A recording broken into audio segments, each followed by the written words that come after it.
Hi, welcome to my first episode on creating a first-person character controller. I was going to make this into a tutorial, but the tutorial would have been way too long. 3-hour recording? That's way too much editing time. In a way, this will be like a devlog of sorts. At the very beginning of the project, I just create a new input system object. I set up all my inputs. I create a new script for holding input.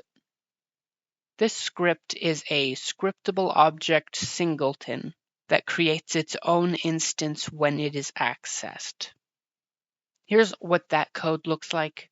Very, very strange if you've ever seen Unity code. Okay. What this allows me to do is subscribe to each input event directly in the start function.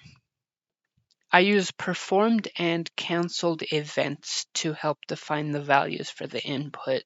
For example, I will set my movement vector to object equal to the value of the context of the movement event's performed event. I was trying to show off what I can do to simplify this big chunk of code, and I ended up breaking Visual Studio's code highlights. Ignoring all the problems we're having with the code highlights, I start off by defining my movement directions based on the camera direction. I also set Y to 0 to prevent us from moving up and down in the world. And then I normalize the direction. For these camera rotations, I use the rigid body move rotation function to prevent problems with rotating my character when they have colliders that are not capsules. I also set the camera's Euler angles to a weird mess of things. And trust me, this style is problematic. Like the way I say the word Euler. I know it's Euler. I know it is. I just prefer Euler. It sounds more correct to me, even if it is Euler. This is what Euler looks like to me. It's a big, gigantic word that fits the whole screen. It just says oil. E-R. It's oil. There's two letters, E and R. Anyways, for jumping, we simply just add forces when we are touching the ground and are pressing the jump button. Ground detection is currently as easy as setting the onGround variable to true when we touch the ground. I know this can be pretty problematic later on when we need to soften the player movement later, but I can't cover that in this video. I'll do it next time. I wanted to make this character controller be able to walk with the camera pointed along the ground normal, so we could walk on slanted surfaces, but I didn't manage to iron out the rotation issues. So I just locked the rigid body's rotation using these buttons. It doesn't fix it, it just ignores the problem for now. Okay, so here's where I wanted to add a little bit of stylisticness to see where the character is in my scene. So what I did was make the character controller a shapes line. Have you never heard of shapes? It's a cool, amazing asset by Freya Holmer. I'm not sponsored. I just really, really like this asset a whole lot, and I use it everywhere because it's so nice. I love it. Okay. Now you'll notice there's another little dot in the middle of the screen. That's just another line sticking out from the screen, just in the middle. Okay, you see that cursor? Look what happens when I move it. The cursor and the camera, they move at the same time.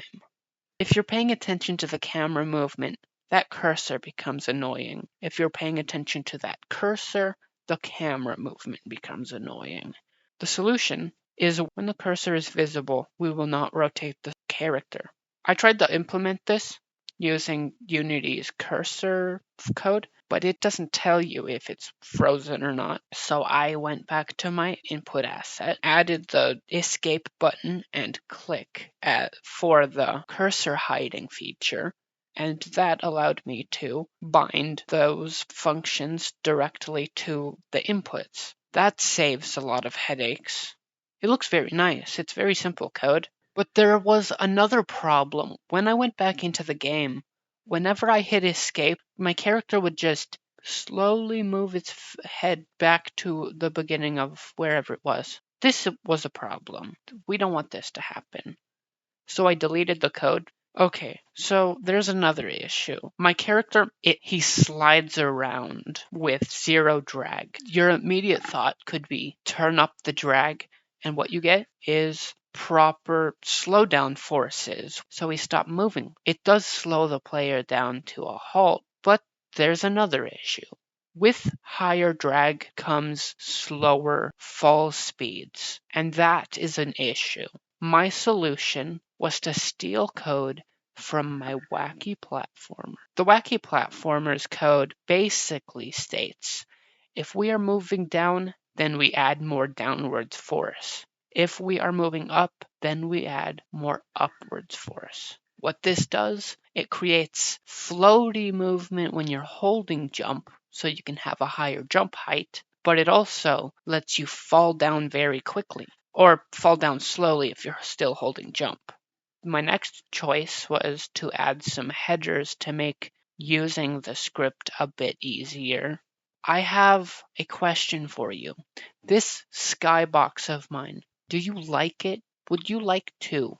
Should I put it on the Unity Assets store so you can either get it or buy it? Would you enjoy having this stylistic skybox? If so, please let me know in the comments if you've gotten this far. That's all I have time for today. I hope you have a nice day, and I hope you have a nice day. I'm going to sleep. Good luck, goodbye, and enjoy your existence, my friends.